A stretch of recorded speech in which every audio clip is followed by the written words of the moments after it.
O SIL, no Malecón de Carballeda, unha rehabilitación na Torre Fortaleza do Castro, en Carballeda de Valdeorras e no Barco de Valdeorras, respectivamente.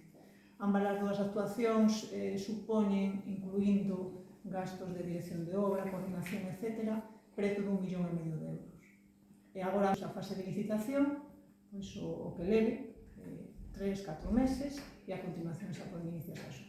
Inmediatas parece que van ser outras 3 no Barco, na zona do Malecón unha actuación no Camiño Real, outra unha infraestructura verde que chaman o Xardín Botánico, e teñen tamén unha rehabilitación relacionada co patrimonio romano que na ponte de Córgono. E tamén está preto a iniciarse a tramitación unha actuación en Rubiá, que é unha mellora no espacio público en Oulevo e o Val.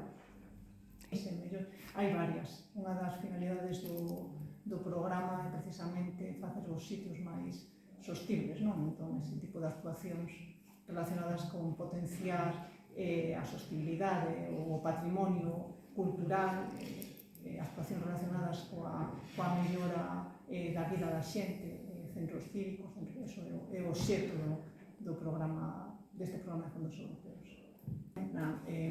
Finalización do camiño de inverno, 5.000 euros para a rúa, 5.000 euros para os 9 concellos na comarca, e había como moita atomización nas actuacións. Tamén coa idea de dotarlos dunha conectividade, de darlle sentido a que... Pero, a medida que vai avanzando a tramitación e o Ministerio vai aclarando un pouco, que penso que nin eles mesmos tiñan moi claro como se iba a desenrolar isto, pois agora resulta que hai actuacións que non van a ser fondos elegibles, por exemplo, as relacionadas directamente con temas de conservación e mantemento.